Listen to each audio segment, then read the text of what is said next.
कैसे नहीं क्लियर होगा यार नीट यार, कैसे नहीं क्लियर होगा? तुम इधर देखो, ध्यान से देखो। हमने बोला भैया ये सारा टॉपिक देख लिया ट्रांसलेशन का, सही बात है, लेकिन ये पैराग्राफ सर ये क्या दे दिया? इसने बोल दिया फॉर इनिशिएशन, सीधा इसने इनिशिएशन कर दिया। क्या चीज है? तो भैया सीधी सीधी बात है, ये सब क्या है? स्टेप्स ऑफ ट्रांसलेशन है। इन स्टेप्स ऑफ ट्रांसलेशन को सर कैसे पढ़े यार, कैसे पढ़े इनको? तो इधर देखो, इनिशिएशन के लिए राइबोसोम्स जो होते हैं ना, वो बाइंड करते हैं एमआरएनए के साथ में। अभी हमने ऊपर देखा था, अभी अभी हमने ऊपर देखा था कि ट्रांसलेशनल यूनिट होती है एमआरएनए के अंदर। इस पे क्या होता है? सीक्वेंस होता है आरएनए का। इधर देखो ध्यान से, अब bind to the mRNA at the start codon. तो एमआरएनए के साथ में स्टार्ट कोडोन पे ही वो क्या हो जाएगा? जुड़ जाएगा। और हमेशा क्या याद रखना है? एयूजी हमारा क्या होता है? स्टार्ट कोडोन होता है, जो मिथ्यूनिन के लिए कोड करता है। इधर देखो, is recognised only by the initiator tRNA. अब सबसे पहली और इंपॉर्टेंट बात क्या है? Initiator tRNA. इधर आओ, इधर आओ।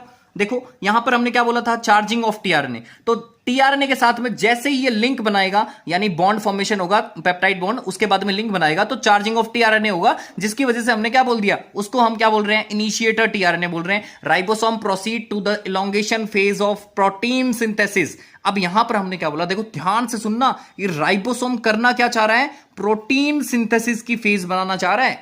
इस स्टेज के दौरान complexes composed of an amino acid linked to the tRNA. सीधी सीधी बात, अमीनो एसिड किसके साथ लिंक होते हैं? टीआरएनए के साथ लिंक होते हैं। sequentially bind to the appropriate codon in mRNA by forming the complementary base pairs। और यहां पे एक बात जो सबसे इंपॉर्टेंट है कि भैया कॉम्प्लीमेंट्री बेस पेयर बनते जाएंगे, बनते जाएंगे, बनते जाएंगे, और यहां पर हमारे पास में पर्टिकुलर कोडॉन बनता जाएगा। कोडॉन का मतलब क्या है वो भी अभी देखेंगे, with the tRNA anti codon. अब देखो ध्यान से सुनना, कॉम्प्लीमेंट्री है लेकिन किसके साथ है जी?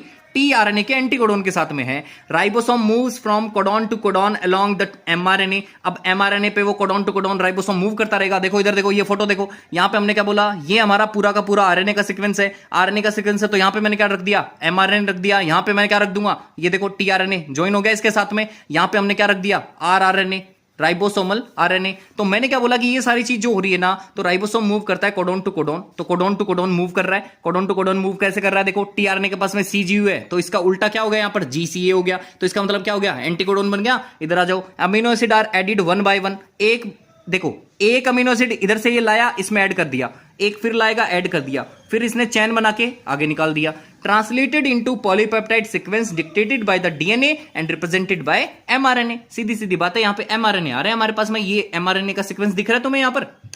At the end a release factor जो है वो स्टॉप कोडन के साथ बाइंड हो जाता है और वो टर्मिनेट कर देता है ट्रांसलेशन को, और releasing the complete polypeptide from the ribosome. अब सीधी सी बात है, समझ आया तो करो लाइक, नहीं आया तो फिर